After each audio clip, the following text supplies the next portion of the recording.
All right, Shalom. Before I start, I'm going to give all praises to Yahweh, Bahasham, Yahweh Shai, Bahasham Rakakwarash, give honors to the elders and apostles of Great Millstone. Peace, blessings, and salutations to all the elect Akim wa Akwath, learning and teaching in truth and sincerity. Another video through the Spirit, your brother Malak from GMS Detroit. Hey, this one right here. Now, I didn't even mean to come across this, y'all. I came across this information by accident, but it just goes to show you, y'all, at every step you take, every move you make, we're under these curses. All right, in this country, America is not of any benefit to the Negroes, Latinos, and Native Americans. This land, this country, this system is designed to completely oppress you in every format, and the creation of it was designed with your downfall perpetually in mind. All right, we're going to be taking a little bit of history, taking a look at the history of Lyndon B. Johnson, of how him setting up the welfare system, helped break the so-called black family, Southern Kingdom, Judah, Benjamin, and Levi, here in America. He set it up on purpose with the intent not to help so-called black people, but to break their family structure and to make them perpetual, democratic voters, which is something he said out of his own mouth. He has the famous quote, I'll have these niggers voting Democrat for 200 years. All right, he was a hard R type of guy, right? And I even found a little article on him. Dude used to run around naked in the house, with his, Lyndon B. Johnson, with his Johnson hanging out. He was known for his open, so-called racist rhetoric and policies against black folk, and at the same time, he would try to play the good guy in public. All right, and now, so let me let this clip play, and then I'm gonna let me show you the chain of events. Let me show what actually happened. The clip that I came across first was this. It says, shocking moment. Hang on. Instantly, DraftKings, you make the playoffs even more exciting. Legendary NFL coach. Protection. Shocking moment, all hell breaks loose when Nancy Mace claps back at Jasmine Crockett.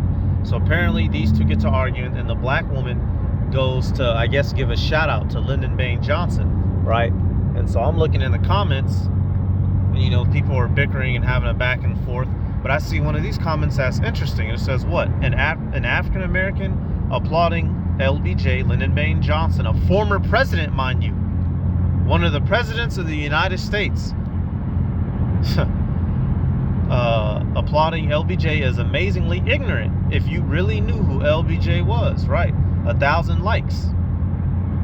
Another one. Miss Crockett is singing the praises of Lyndon B. Johnson when that man single-handedly incentivized the destruction of the black family via family court, which completely ignores due process. Wow.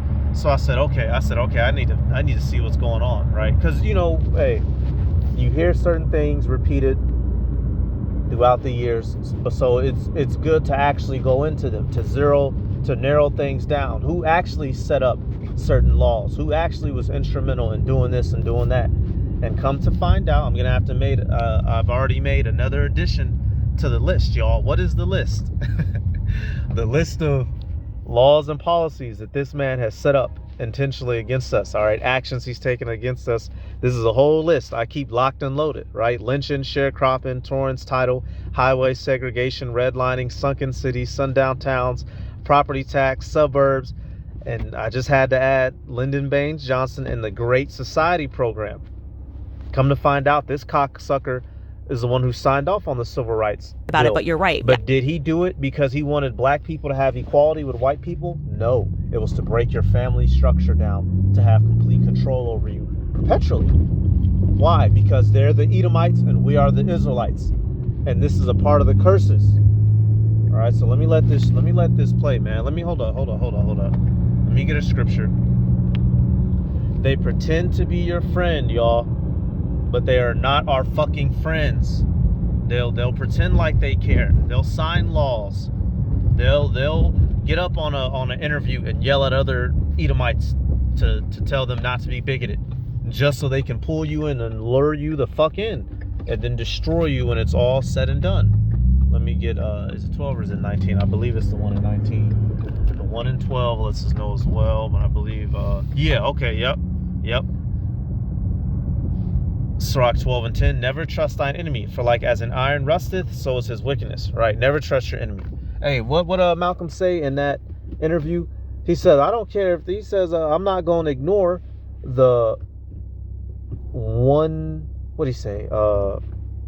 Basically, just because there's a small amount of white people trying to do good by me, I can't ignore the millions that want to destroy me, right? He said, would you hop into a pit of snakes and focus on the 10 good snakes and not focus on the other 100 trying to kill you, right? To that degree, you can't trust Edom, straight up and down, straight down. And these Christians, they want to rock you back to sleep, right? Put your guard down. When every opportunity so-called white people get, they use it to destroy us. Undisputed, without a doubt. Verse 11, though he humble himself and go crouching, yet take good heed and beware of him, and thou shalt be unto him as if thou hast wiped a looking glass, and thou shalt know that his rust hath not been altogether wiped away. Right. So he'll pretend to be nice for a time, but when that opportunity riseth, he will destroy you, y'all. You do not trust him. Sirach 19, where is it at? Yep. Sirach 19 and 26. There is a wicked man that hangeth down his head sadly, but inwardly he is full of deceit, casting down his countenance and making as if he heard not. Where he is not known, he will do thee a mischief before thou be aware. And if for want of power he be hindered from sinning, yet when he findeth opportunity, he will do evil. This man will pretend to be good for 50 years just so he can fuck you over in one moment. He'll pretend like he cares about equality, like he cares about, unity, just to destroy you. And you niggas fall for the same trick every time. God damn. So let's come back. I'm gonna let a couple of videos play now. About it, but you're right. I was talking a lot about illegal immigration and saying this is something that we need to pay attention to, because eventually the black vote's not going to matter. Something that they worked so hard for is not going to matter. They get enough illegals in. What are we at? 10 million under Biden, and they're doing it intentionally. Like, it's going to be the same thing that they did to black Americans in the 60s. What Lyndon B. Johnson did when he established welfareism and the Great Society Act. They want to get these people in, offer them handouts, and turn them into economic slaves that will continue to vote for Democrats because they're getting free handouts.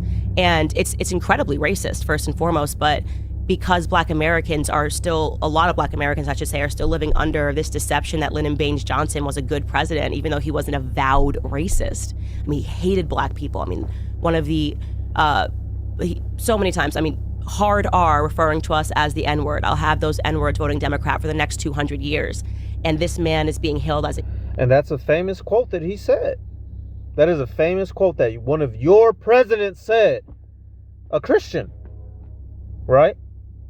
Christian president said, I had you niggers voting for the next 200 years, voting Democrat. Vocab. Come on, Christians, y'all gotta do me something with that. Y'all gotta help me with that. Hero, because he had to sign the Civil Rights Act, essentially with a figurative gun to his head because the country was on fire. JFK had just died, and as the N-word. I'll have those N-words voting Democrat for the next 200 years. And this man is being hailed as a hero because he had to sign the Civil Rights Act, essentially with a figurative gun to his head because the country was on fire. JFK had just died, and there were riots in the streets protesting because of racism, and he did not want to sign it, but he did.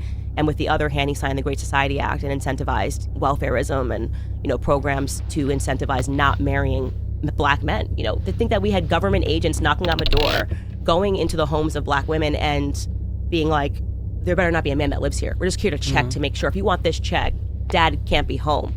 Every other ill that black America is facing today is because we've removed fathers from the home. So I am like a big, I use my platform to talk about men a lot and the need for male leadership, everything that is so harmful, this, Me Too, false feminism, all of this crap. It's anti-man, and it's anti-man for a reason, because a society cannot survive without strong men. A household cannot survive without strong men. We need strong men to lead homes. And so the fracturing of the black family, I think, was the test. Like we were the mice in the experiment. Like, let's see how that goes. And now they're kind of doing that writ large. And I hate Yup. Hey, we were the test. Now it's at large. Now we were used as the test dummies. And now the government, they do it to the rest of their own people, right? You got white people on child support, welfare, divorce and going through the shit. Why? Because the elites, they don't give a fuck about nobody down here. But you see that this man, Lyndon, he was instrumental in setting that up. And something like this only has 79 views. Meanwhile, Cardi B throwing her BBL in a circle can have 790 million views, right? You understand what I'm saying? Straight bullshit. So let's go. I got that video. Let me see something. Say, well, you can't have a poll tax. They can say you can't have a gas tax. This is one of his recordings. Or cigarette tax, everything else. Federal government's telling the states pretty tough what their business is. Now, you can say that they can't discriminate, but I've got to prove that it discriminates, and I can't prove it in Texas. There are more niggers voting there now than white folks. There are more of them buying poll taxes now than white folks. Higher percentage of them. And I can't show that the literacy test that discriminate against because they haven't got any. They got no test at all. Just by God, anybody that can get up and pay $1.06 can vote. Yep, so there you go. They're voting in them white folk and tap me. Right? That's one of your presidents. And this ain't that far removed. You have people that are alive right now that were alive when this cocksucker was a president. And suffered through this era, y'all. This is why there will never be peace between us. This is why you do not ever let no demonic,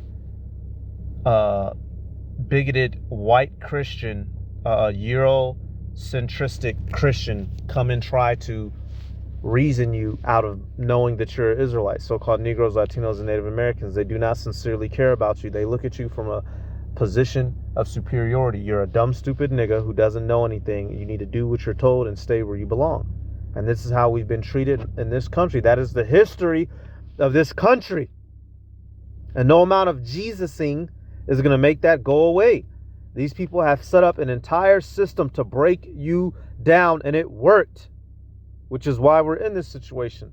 All right, ultimately, we sinned against the Heavenly Father, and he did what? He delivered us into the hands of our enemies. To do what, y'all? It says we would, until what? When you read that Deuteronomy 28 and 48, what does it say? Until we're what? Deuteronomy 28 and 48.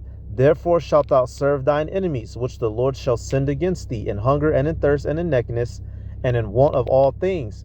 And he shall put a yoke of iron upon thy neck until he have destroyed thee. We are destroyed systematically on purpose. Romans came through, washed our shit out. 70 AD, doubled back on us. What was that? The Koba Rebellion. 132ish AD under Emperor Hadrian, right? Through Hellenization period, Antiochus Epiphanes the fourth, right? These Edomites have a history of constantly breaking us apart as a people and doing everything they can to keep us in a submissive, broken state. And we're not crazy. We're not conspiracy theorists. We're not lazy. We're not always trying to play the victims. You motherfuckers have constantly victimized us. God damn it. Booker T. Washington, when he gave an incredible speech at the turn of the century at the Cotton Exposition in Atlanta, Georgia, he proposed 3 basic goals and principles to establish Tuskegee Institute: education, self-reliance, and entrepreneurship. Then you think about it. And we're not going to have those 3 things until we get to the kingdom. They will not allow us to educate our own children in the ways of being Israelites. We're not going to be allowed to have entrepreneurship to build up any semblance of our own kingdom. What do you say? Education, entrepreneurship, and what? Self-reliance. Yeah, he's not going to allow us to be self-reliant. He wants us to be in his mark of the beast system. That's why in mass in this country and throughout the world, we have no autonomy. The Israelites, Negroes, Latinos, and Native Americans, we have no autonomy. A couple motherfuckers are allowed to have businesses here and there, but that's what you call what? A glass ceiling. That's to keep the rest chasing that carrot in front of them, the illusion of inclusion that you can get it too, while the majority of us suffer in poverty. That is the reality of our people worldwide. This is they are on purpose demons. This was done on purpose to break you, and we are broken, and you devils are to be blamed. And it's actually funny. I'm gonna play a clip. Lyndon B, he's gonna go on to I don't know, I guess he was doing some what do you call it, PR, public relations. One of them, it was like a speech, if you will. He's gonna even go on to say that, which it's he's being two-faced, right? Playing both faces of the coin, which Esau commonly does. If we were to go into the minority communities and talk about better education opportunities for the children, which is what my parents made a choice for. If we were to talk about better self-reliance and not reliance upon the government, but remember I said your greatness within yourself. If we were to go in and talk about small business entrepreneurship like I saw growing up, walking down Auburn Avenue, it'd be a different inner city. But let me tell you what happened.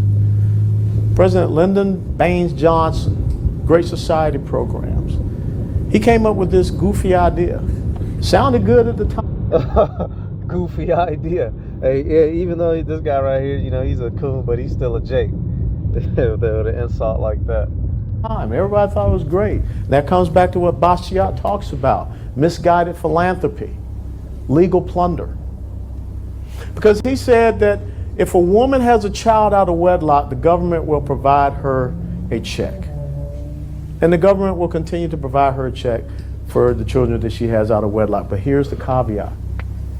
She can never have a man in the home. When I was born in 1961, you can check my numbers. When I was born in 1961, 75 to 77% two-parent household in the black community. So the estate that we're in now, it was not always this, y'all. We had families, we had structure. Remember, post-slavery, we wasn't even allowed to, all we had was each other. And we did what Israelites do best. We start to become great. So what did Esau do? Smashed us down. Just like when we were in Egypt. Who made it great? The Israelites. What did Pharaoh of old do? Started oppressing us so that we would not multiply and take over, right? Esau did the same thing in the modern era today here in the Americas, so we did not become too powerful. He had to come up with plots and plans to keep us subjugated and without the ability to gain power in mass. And he did it through his policies, through his laws, right? Woe to him that decree an unrighteous decree and right grievousness which they have prescribed, Isaiah 10:1. An act here, a law there, a policy there. And now look at us, fucked off. What do you have today? 50 some odd years later, 24% two-parent household in the black community. And you look at the crime. You look at what is happening. I'm not saying that a woman cannot successfully raise children by herself, but the odds are stacked against that. And what's even more unconscionable is that a government will create a policy that would destroy the fundamental essence of a community, which is the family. The government created a policy that destroys the fundamental essence of a community. Vocab, Michael Brown, any of you scoffers. We didn't fucking wake up like this. Y'all did this. That's why we gonna get it back in blood. And in the kingdom, your ass is gonna be broken. You ain't gonna have no authority over your children. Your bitch is gonna be a bed wench. Yep. Your kid's gonna be slaves. That white boy in that video, I know certain brothers seen it, was picking that cotton talking about, see, it's not so bad. Bitch, we boy, we gonna tear y'all, we gonna do y'all a bad one in the kingdom. Let me let this finish out. I'm sorry, y'all. Y'all know me. The black family is the reason why the black community survived through, slavery, Jim Crow, segregation, all of these horrible things. Remember what I said? When I got commissioned on 31 July 1982, mommy was on one side and daddy was on the other side. How many kids do y'all see, remember when they're playing football game and the kid scores a touchdown He said, yo, Ma. Hey, Ma, Dad. When the camera goes up into the audience, you very rarely see the mother and father together. Thank God that they were able to develop a talent. But how many others are out there and they're not going to be able to develop and get above and beyond that? That's what the government did. So we got to tell those stories. We got to let people know. We got to talk about principles. Education, self-reliance. Yep, and now that's the thing, y'all. We're not going to be able to fix our way out of this. We simply need our Savior, Yahweh Shai. He's going to save us from our sins, and that's how we get out of it. But we see that this quagmire that we find ourselves fucking festering in, it was set up on purpose by the enemy to break us. He was given the power over us, right? Well, soon this power is going to be removed, and we're going to go back over him, and he does not like that. So now that he's being called out for his evil actions, he has a problem with that. Now we're conspiracy theorists. Now we're bigoted. Now we're hateful. Now we're this. Now we're that. Well, where were you, mother? Where were the good white Christians when Lyndon B set this up? Why didn't none of y'all pop up and say, hey, no, we're not. We shouldn't allow this. This would destroy our black brothers and sisters. We can't let this happen. They need to be raised by their fathers too. You was nowhere. Why? Because they don't exist, bitch. So shut that noise up, man. You goddamn devils. It's coming back to you. All these things that you did to us, they're gonna come back to you. Matter of fact, I'll get that real quick while we're there, since I mentioned it. I'll get it real quick. Y'all hate when we spotlight your injustices against you because you Esau, the so-called white man, and these other heathen that have wronged us, they internally have a fear of so-called black retribution. Like that one video, if y'all remember some years back, that country white guy was in the car. He's like, I tell you what we're scared of. We're scared of that black retribution. Yeah, I tell you. Mm-hmm. Right? And he was telling the truth. That's what Edomites are scared of. Deuteronomy 30:7. And Yahweh Bashem, Yahweh Shai, thy power will put all these curses upon thine enemies and on them that hate thee, which persecuted thee. So it's coming to you, devils. And you heathen, not only. Y'all are going to suffer like how we have suffered in the kingdom. And it's going to be all through righteousness. We're going to have that everlasting reign over you. And after 1,000 Esau, you're going to be fucking exterminated. That's the best thing for you. You don't deserve to even be alive. All right, Deuteronomy 28. Let's get the premier curse, y'all. This is a curse that we've endured. And here in the Americas, this was allowed to be implemented by way of Esau Edom through his what? Through the Greater Society Act, as it's been called. Deuteronomy 28:54. So that the man that is tender among you and very delicate, his eyes shall be evil toward his brother, and toward the wife of his bosom, and toward the remnant of his children, which he shall leave. This is a curse upon us. And it happened in other captivities, and mainly in the focus being here in the Americas, this last great one, which we were stripped of our heritage, y'all. When you don't know your father, you don't know yourself. In our custom, in our culture, your father passed down everything to you, who you were, the history of your tribe, your people, the shit that y'all did, the trade you were going to be. If your father was a blacksmith, little nigga, you was finna be a blacksmith. Through cutting us off, we lost skill. We lost our heritage, our lineage, understanding. This was an on-purpose plot. Niggas didn't just wake up and abandon their kids just for fun. It was government ordained and incentivized. To where now, when you wake up today, many of us, right, and I'm one of the fucking lucky few who was able to have, their fathers in their life, but he didn't have his father in his life. So the things he was only able to do so much for me because he was working with a, if you will, I'll say a half fueled up tank. You understand what I'm saying? He was under that curse of being raised by his mother and a woman and all that. So there's certain things that, he didn't learn that he wasn't able to pass on to me that I've only been able to recover through the spirit and power of Yahweh Bashem Yahweh Shai, through coming into this truth by having elder brothers over me directly. The brothers here in Great Millstone in Detroit, they took me and Ariah in. We got kicked out. We got put out the house for this truth, man. As teenagers, And the brothers took us in and raised us from that point on. So I don't give a damn what the... Boy, I would... You Edomites, boy, y'all got something coming to y'all. The original intentions of me making that statement, some of us have our fathers, the overwhelming majority of us don't. So we end up with tendencies and a lack of certain things that we would have had if our fathers were in the household. Esau, Edom did this on purpose to break us, to oppress you. You so-called white people, you are the biblical Edomites. You have been found out and you do not like it. The finger is on you, fucking cocksuckers. All right, I got a couple more videos and I got an article. All right, I'm gonna get a couple more curse words out now. God damn it, I'll be good, man. This shit is these cocksuckers, they like to prancy, what's that word? Trot around. There's another word that starts with a P. Prance? Yeah. Prance around like they're, they're better than us. They're also per. Y'all are demons. You didn't get anything fair and square. You're fucking demons. All right. That's the reality of the situation. It's not Habakkuk. Excuse me. No. Am I tripping? No, it's not Habakkuk. It's Micah. Yeah, I was tripping. Micah 2 and 1. Woe to them that devise iniquity. All right. In today's time, who is this? The elites. The sons of bitches pulling strings in the background who have control of the money, control of the infrastructure, control the food, the water, right? The companies, everything.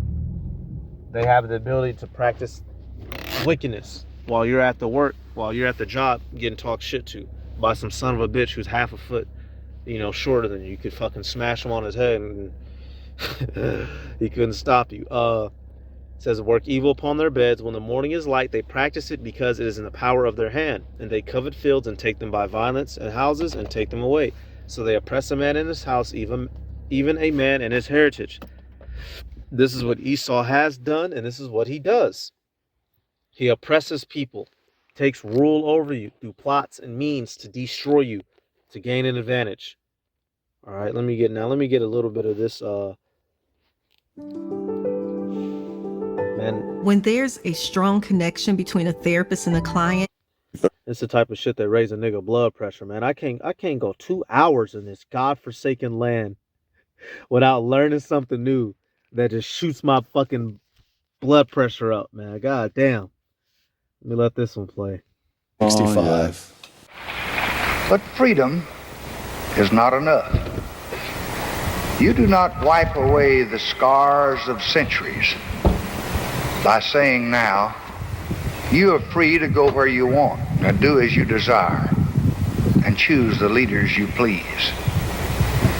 You do not take a person who for years has been hobbled by chains and liberate him, bringing up to the starting line of a race, and then say, you are free to compete with all the others, and still justly believe that you have been completely fair.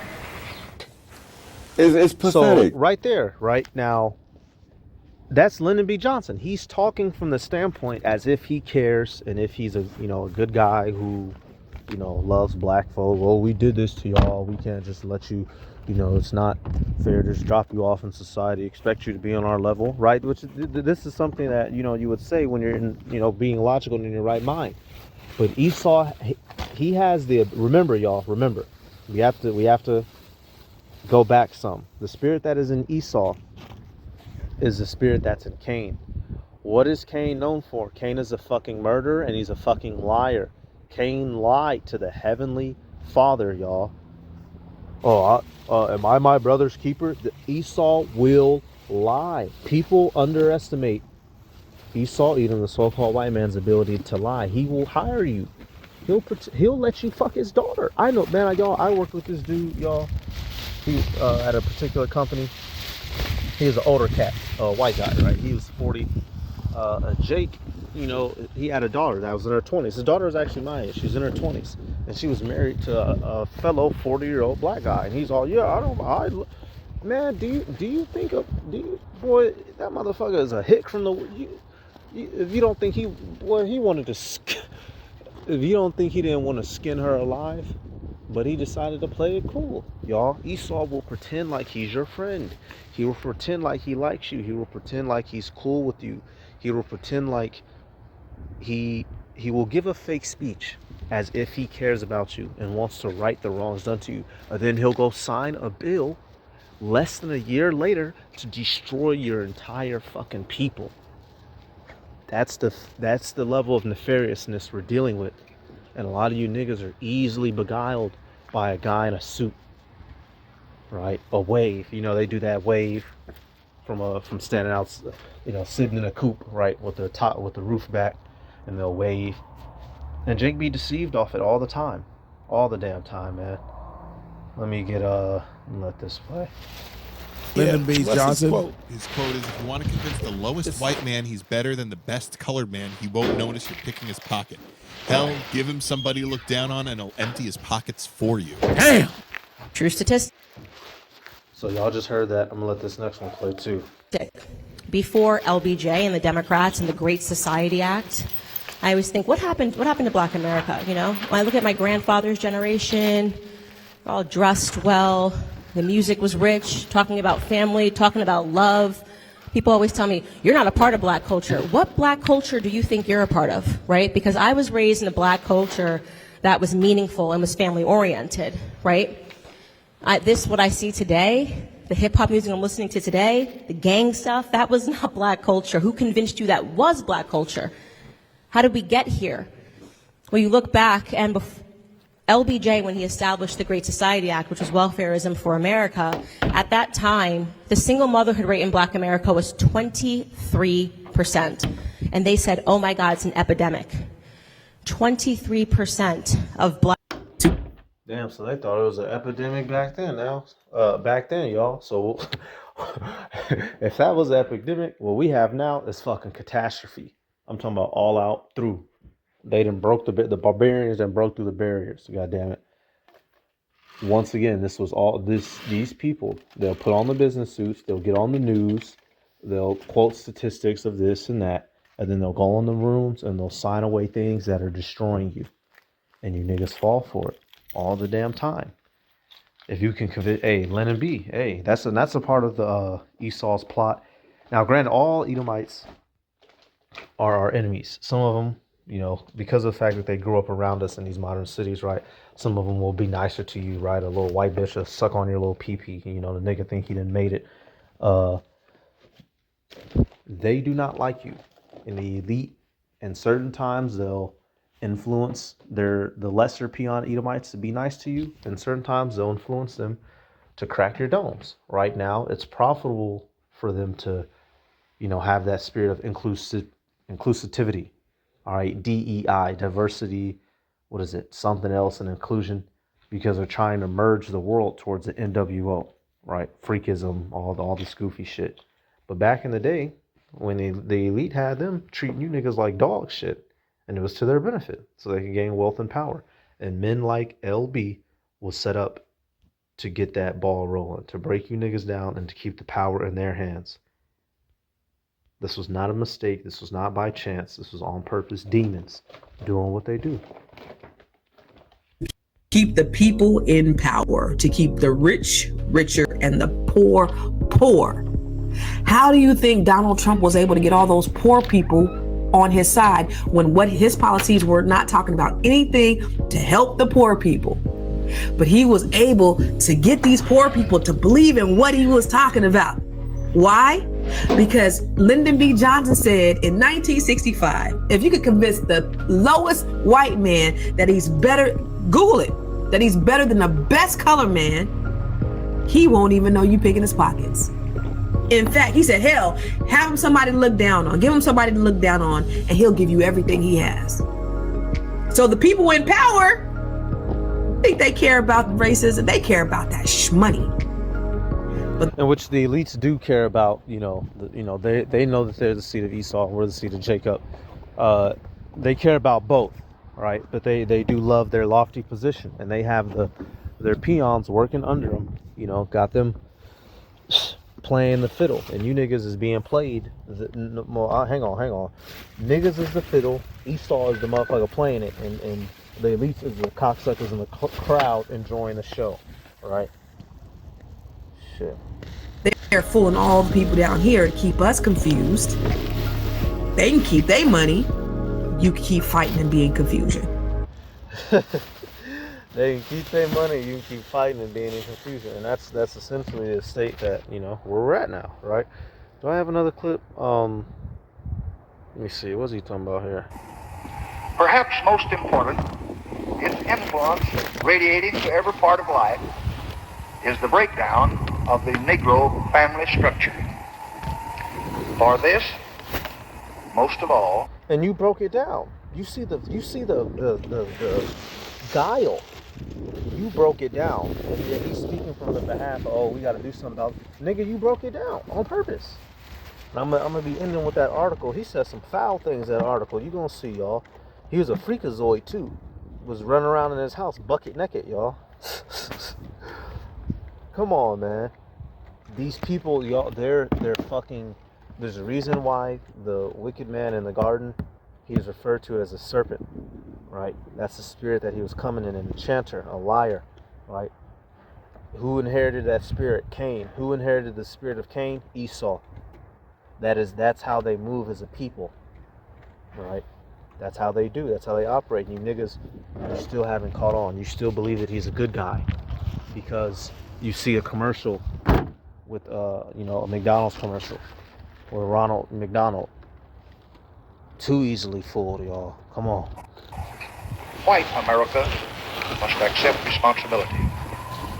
It flows from centuries of oppression and persecution of the Negro man. It flows from the long years of degradation and discrimination, which have attacked his dignity, assaulted his ability to produce for his family. This, too, is not pleasant to look upon, but it must be faced by those whose serious intent is to improve the life of all Americans. Only a minority, less than half, of all Negro children reach the age of 18.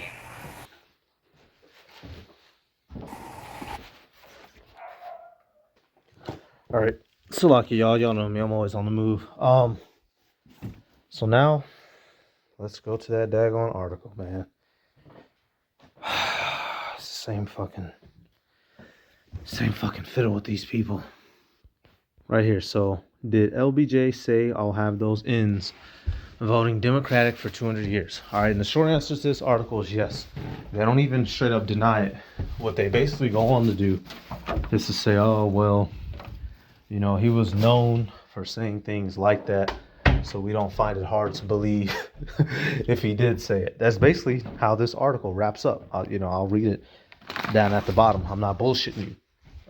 But come to find out, he said and did other things. It says what? President Lyndon B. Johnson supposedly made a crude, racist remark about his party's voter base. There's little evidence to back it up. Now, that's what they say, but they're not going to go on to disprove it. And y'all know how E does, right? Here it is. I just played those clips. We just listened to an audio file of him say those N-words in Texas. So we know that this man has a history of doing that. And this is how Esau, back in the day, he was a bit more broad with it. Or, not broad. He was more out in the open. I forget the term, man. He was more out in the open with how he felt. Now, he has to play a different game. He has to pretend like he cares. So now it's not as advantageous to be an open bigot, right? So he has to go back and try to cover up those dirty draws that he left everywhere through making statements like that. Well, there's little evidence. Well, you don't deny it. We're going to get off. Matter of fact, let me just scroll down all the way to the bottom. Straight up. You go all the way down to the bottom, right? It says what? Circling back to the quote with which we started, it wouldn't have been entirely out of character for LBJ to have said something like, I'll have those ends voting Democratic for 200 years, but on balance, we have to question its authenticity. Okay, well, you questioned it, and the conclusive answer was what? What? You can't disprove it. Why? Because he said it. He has a history of saying things like this. So even, titling it the summary up here, y'all, that's how he does damage control. All right, so jump down. He made apparently, right, 19, let's see, blah, blah, blah. I'm just jumping down. Okay, right here. It says there's no question. Well, I'm just getting the good parts out of this article. There's no question that Lyndon Johnson, despite championing the landmark Civil Rights Act of 1964 and signing into law, so right. That's how they try to paint him, to recover his image. Oh, he champions. He didn't do it gleefully.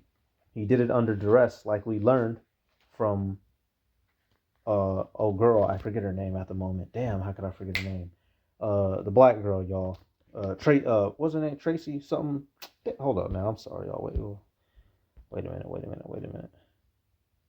What's old girl's name again?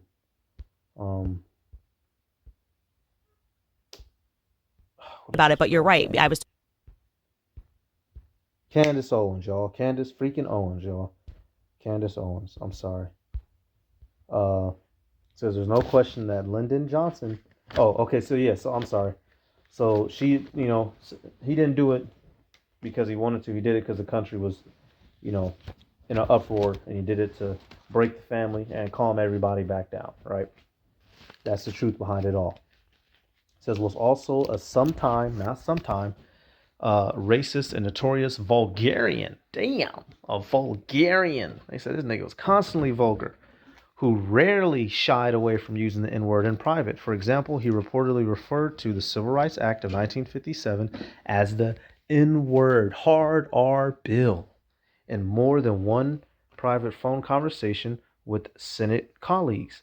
And he reportedly said upon appointing African-American Judge Thurgood Marshall to the Supreme Court, "Son, when I appoint an N to the court, I want everyone to know he's an inner." Y'all, this is how they get down. They pretend to be nice out in the public, out in person, but they're demons and they're devils behind closed doors, and they're plotting on how to destroy you. This is how they operate. This is why we do not trust them. And no white Christian is going to. You would have to be y'all. If every time. Right, let's say if every time you walk past your neighbor's dog and this nigga hops out the fence and keeps biting you, are you gonna keep walking? Are you going to keep walking past that dog? What's the most logical thing to do? Go in another direction. You Christians are not gonna convince us to drop our guard for so-called white folk, the Edomites. Every chance you get to hurt us, you do. Every chance you get to take advantage of us and kill us, you do. We'd be a damn fool to fall for it. And some of you niggas who go back into Christianity, you're just that, damn fools.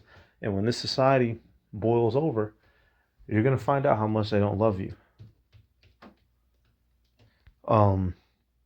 Keeping it going, right? This is another remark that he made. It says, these Negroes, they're getting pretty uppity these days. And that's a problem for us since they've got something now they never had before, the political pull to back up their uppityness. Right, and so we just learned from that, the actual recording of him speaking, that he was worried about, being outvoted by niggas. That's why he made that statement concerning Texas, right? So these are things that he said, and he was your fucking president. Never had before. Says now we've got to do something about this. We've got to give them a little something, just enough to quiet them down, not enough to make a difference. For if we do not move at all, then their allies will line up against us, and there will be no way of stopping them. We'll lose the filibuster, and there will be no way of putting a break on all sorts of wild legislation. It'll be Reconstruction all over again. Wow. He said we give them a little bit, just enough, not enough to where it's real power. So what does that mean? Now some of you niggas can go run in the NFL. You niggas can go play basketball. You niggas can go fuck on a white bitch. You niggas can go and open up a business and get a couple little millions, right? Get to embezzling yourselves. And then, we'll come crack down on you. You niggas get to go, you can go sing, be a little rapper. But you're not going to fix your people. You're not going to come up on any level and right the wrongs that have been done, right? That's the reality of this. They let Certain niggas get a little bit of power to keep the rest of us under control. He says what? Or it'll be Reconstruction over again. You know what? After the Civil War wrapped up, 1861 to 1865, from 65, I believe, to 71 or 74, the Reconstruction era, when basically they were putting the country back together, writing new laws to, certain so-called for black people and at the same time against them, right? Black codes, convict leasing, right? Putting the country back together, right? So he was saying, so we don't go through this process again of these motherfuckers getting power. We gotta trick them, and that's what they do, y'all. That's how Esau operates. He's a fucking liar. God damn it! I meant to pause it, accidentally cut it, but I'll just add it to the clip so it'll join together seamlessly. Right here says, what in Senate cloakrooms and staff meetings, Johnson was practically a connoisseur of the word. Oh, wow. So he loved using the N-word. According to Johnson biographer Robert Caro, Johnson would calibrate his pronunciations by region, using negra with some Southern legislators or negra with others. Wow. Discussing civil rights legislation with men like Mississippi Democrat James Eastland, who committed most of his life to defending white supremacy. He'd simply call it the N-word bill. So, man, come on, y'all.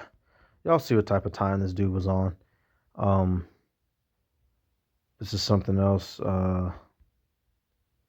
Says what? But there were also instances of casual racism that can't be so easily rationalized. Biographer Caro also notes that Johnson is said to have had replied as follows to a black chauffeur who told him he'd prefer to be called by name instead of boy, N-word, or chief. Says what? As long as you are black, and you're going to be black to the day you die. Wow. No one's going to call you by your goddamn name. So no matter what you were called, N-word, hard R, you just let it roll off your back like water, and you'll make it. Just pretend you're a goddamn piece of furniture. Come on, man. This is y'all's fucking come on, man. This is when you're in school, they make you stand up for the Pledge of Allegiance. This is the country that you're pledging allegiance to. Can you call me by my name, please? Shut up, boy. You's a goddamn piece of furniture. Damn. Come on, man, y'all. If you're patriotic, you's a fucking fool. All right. All of which is to acknowledge that without question, Lyndon Johnson used the N-word in private conversations. What is in question is whether he's fucking said it. All right. Let me jump down now. Explaining it was important. He said, okay, Johnson, like other presidents, would often reveal his true motivations in asides that the press never picked up. During one trip, Johnson was discussing his proposed civil rights bill with two governors, explaining why it was so important to him. He said it was simple. I'll have them voting Democratic for 200 years. That was the reason he was pushing the bill, said Macmillan, who was present during the conversation, not because he wanted an equality for everyone. It was strictly a political ploy for the Democratic Party. He was phony from the word go. God damn it, man.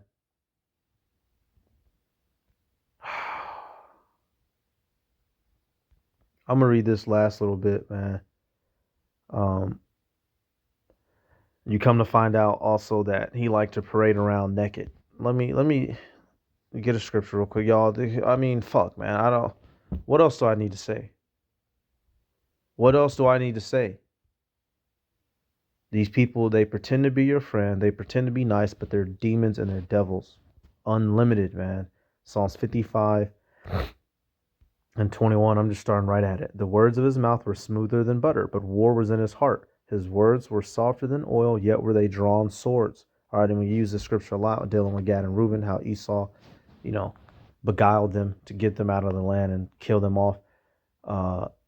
And I'm applying it to how they treat us in general, right? They would, equality, we love, and whole structure is being set up to destroy you. This is how they operate. That's how the Edomites operate. Why? Because of the Edomites.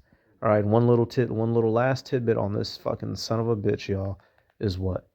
Come to find out about this son of a bitch. It says Macmillan said Johnson did not care if women were in the area, so he'd be running around the White House and whatnot naked. He didn't care who was there, right? Says he was totally naked with his daughters, fucking worthy of death, right? He was worthy of death, decrepit demon. Lady Bird and female secretaries, he said, he was quite well endowed in his testicles, Macmillan said, so everyone started calling him Bull Nuts. He found out about it, he was really upset. Wow. So apparently his nuts would be hanging, and so people started calling him Bull Nuts. Other sources have corroborated Johnson's predilection for casual nudity, so we don't need to dwell on it. Yeah, so, yep, now you want to fast forward because that's uncomfortable, huh? To talk about the fact that this motherfucker was a sexual deviant, and he ain't the only one, because J. Edgar Hoover was too. Go look up that fucking son of a bitch. These people are liars, they're murderers, they're killers, they're sexual deviants, and guess what? They're in control of you. That's a bad combination, y'all. That is a bad combination. And that's the reality of this world.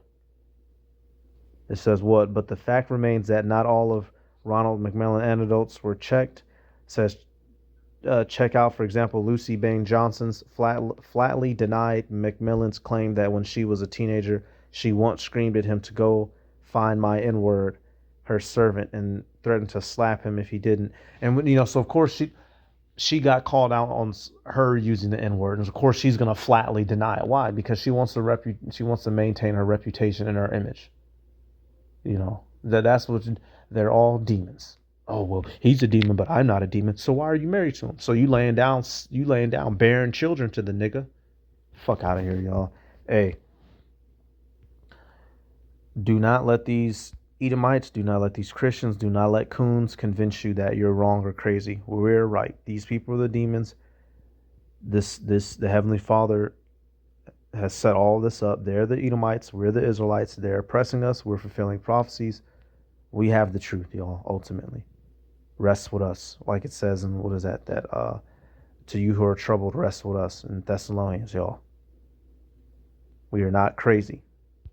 These people are going to pay for what they did. All right, I'll end it with this one, and it's going to be a good, mighty day when this happens. Revelation 12 and 10. And I heard a loud voice saying in heaven, now is come salvation and strength and the kingdom of our power and the power of his Mashiach. For the accuser of our brethren is cast down, which accused them before our power day and night. So it's going to be a great day when this man is cast down, y'all, because he's muddied our image in the sight of the world. Come to find out, he's the fucking demon. He's the bad one. He's the devil. He's the oddball out. He's the monster child, right? It's him. It's those people. All right, so hey, that's it. I'm going to give all praises to Yahweh, Ba'ashem Yahweh Shai, Ba'ashem Rakakodash, double honors to the elders and apostles, great millstone, peace, blessings, and salutations to all the elect Akim, Wa Akwath, learning and teaching in truth and sincerity.